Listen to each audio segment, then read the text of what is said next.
அண்மை செய்தியை பார்த்து வருகிறோம்.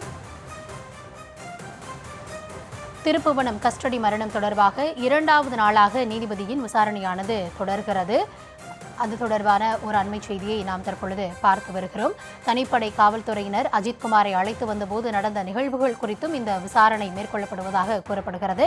விரிவான விவரங்களோடு இணைகிறார் எம்முடைய செய்தியாளர் மகேஷ். மகேஷ், வணக்கம். தொடர்ச்சியாக 2வது நாளாக இந்த விசாரணை நிகழ்கிறது. இன்றைய தினம் எந்தெந்த இடத்துல யார் யாரிடம் விசாரணையானது மேற்கொள்ளப்பட இருக்கிறது? கூடுதல் விவரங்களை வழங்கலாம்.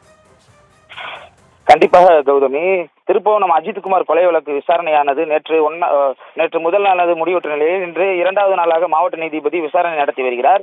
திருப்புவனம் அஜித்குமார் கொலை வழக்கு தொடர்பாக விசாரணை நடத்துவதற்காக விசாரணை அதிகாரியாக மதுரை மாவட்ட 4வது கூடுதல் நீதிமன்ற நீதிபதி ஜான் சுந்தர்லால் சுரேஷ் அவர்கள் நியமித்து வழக்கு தொடர்பு ஆதாரங்களை சேகரித்து வழக்கு தொடர்பான சாட்சியங்களுடன் விசாரணை நடத்தவும் உத்தரவிடப்பட்டது.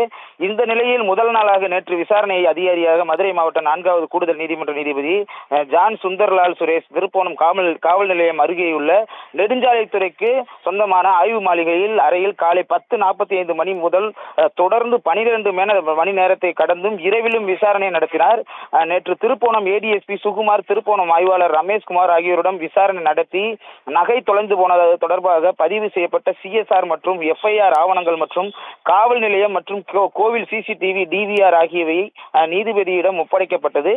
இதனைத் தொடர்ந்து தனிப்படை காவல்துறை தாக்குதல் நடத்தியது தொடர்பாக வீடியோ பதிவு செய்த கோவில் பணியாளரான சதீஸ்வரன், மடப்புறம் பத்ரகாளியம்மன் கோவில் இந்து அறநிலைத்துறை உதவி ஆணையர் அலுவலர் உதவியாளர் பெரியசாமி மற்றும் உதவி ஆணையரின் ஓட்டுநர் கார்த்திக் வேல், அஜித்குமாரோடு தனிப்படை காவல்துறையினால் விசாரணைக்கு அழைத்து செல்லப்பட்ட கோவில் பாதுகாவலரான பிரவீன்குமார், வினோத்குமார், ஆட்டோ ஓட்டுநர் அருண்குமார் மற்றும் கோவில் பாதுகாப்பு அலுவலரும் சிசிடிவி கண்காணிப்பாளருமான சீனிவாசன், அஜித்குமார் தரப்பு வழக்கறிஞர்கள் ஒருவரான கணேஷ்குமார் ஆகியோர் விசாரணை அதிகாரியாக கூடுதல் நீதிமன்ற நீதிபதி ஜான் சுந்தர்லால் சுரேஷ் திருப்புவனம் காவல் நிலையம் அருகே உள்ள நெடுஞ்சாலைத்துறைக்கு சொந்தமான ஆய்வு மாளிகை அறையில் முதல் நாள் விசாரணை நடத்திய நிலையில் 2வது நாளான இன்று விசாரணை தொடங்கியுள்ளது.